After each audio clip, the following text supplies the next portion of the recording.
Join అయ్యారు. నాగేశ్వర్ గారు నమస్కారం సార్. 2014 ఎన్నికల్లో తెలుగుదేశం పార్టీ బీజేపీతో పొత్తు పెట్టుకుంది. జనసేన కూడా బయట నుంచి మద్దతు ఇచ్చింది. అప్పుడు ఆ తర్వాత విభేదించి ధర్మ పోరాట దీక్షలు కూడా చేశారు చంద్రబాబు నాయుడు. చాలా ఆరోపణలు కూడా అప్పట్లో చేశారు. దానికి ఆ విభేదాలు రావడానికి కారణం ఏంటి అంటే హోదాపైనే మేము తగాదా పెట్టుకున్నాం, మిగిలినవన్నీ కూడా మేము సాధించామని చెప్పుకునే ప్రయత్నం చేస్తూ ఉన్నారు చంద్రబాబు నాయుడు. నిజంగా హోదా తప్ప అన్నీ సాధించారా? కడపలో స్టీల్ ప్లాంట్ వచ్చిందా? రాలేదు.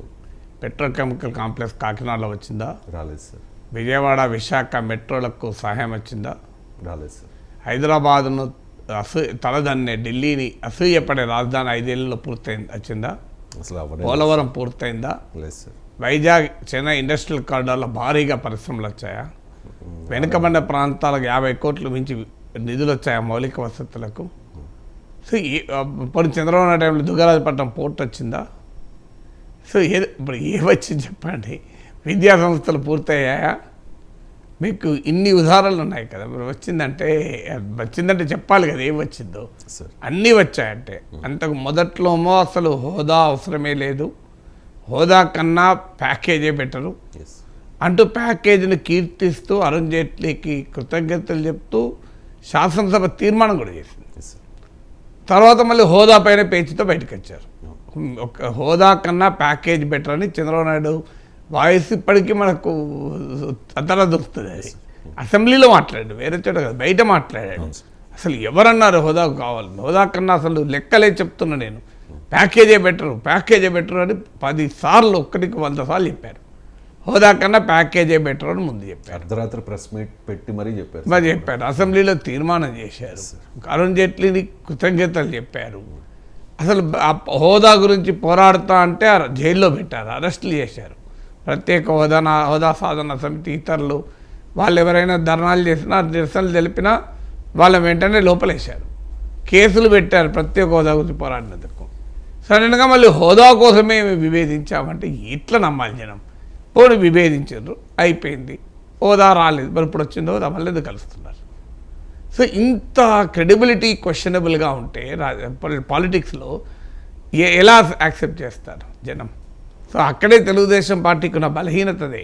Have some కన్సిస్టెన్సీస్. ఏదో ఒకటి మీరు హోదా వద్దు ప్యాకేజీ పెట్టంటే దానికే స్టాండ్ అయి ఉండండి, లేదు హోదా కొరకే పోరాడతామంటే దానికైనా స్టాండ్ అయి ఉండండి. ఇన్నిసార్లు మొదలు హోదా అన్నారు. 2014 ఎన్నికల సమయంలో 5 ఏళ్ళు కాదు, 10 ఏళ్ళు కాదు, 15 ఏళ్ళు దాకా పోయింది హోదా.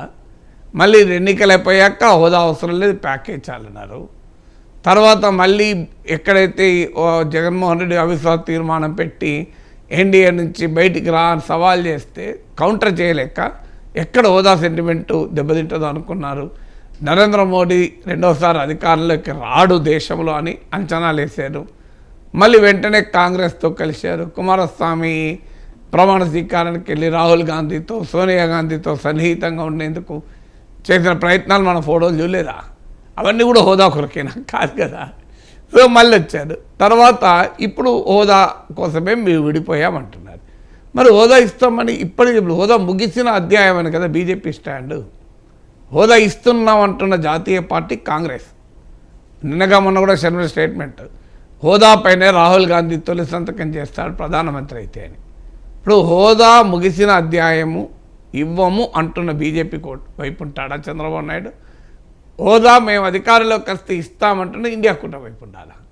హోదానే కారణమైతే మళ్ళీ ఇప్పుడు ఏ హోదా లేకుండా ఆఖరికి తెలుగుదేశం పార్టీకి చంద్రబాబు నాయుడు కూడా ప్రత్యేక హోదా లేదండి. ఇలా వాజ్పేయి టైంలో ఉన్న హోదా ఉందా?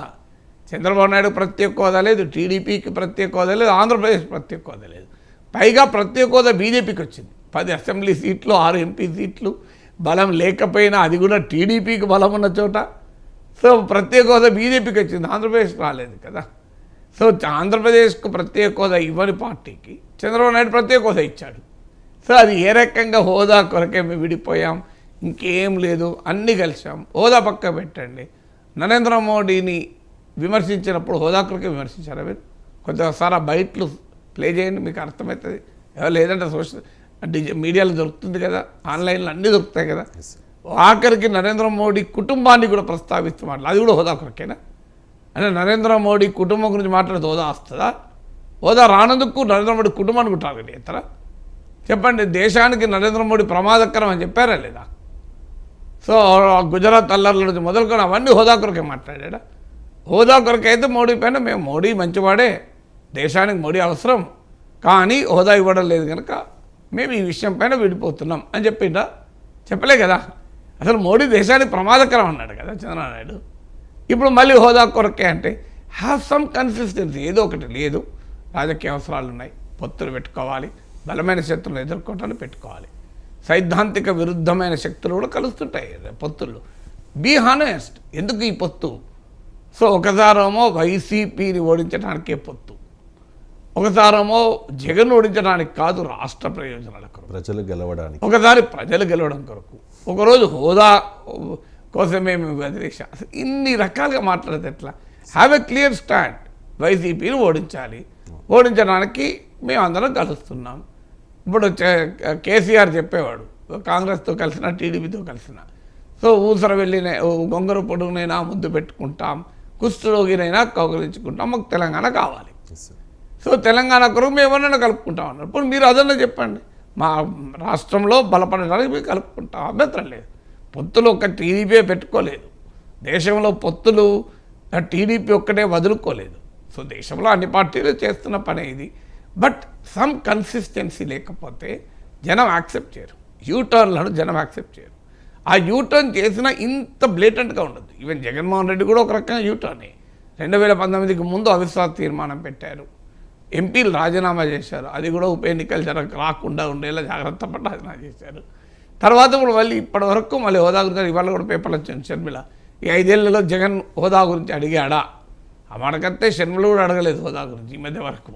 ఈ మధ్య ఏపీ కాంగ్రెస్ అధ్యక్షురాలు అయ్యేదాకా షర్మిల కూడా ఏనాడు హోదా కొరకు అడగలేదు, హోదా కొరకు పోరాటం చేయలేదు.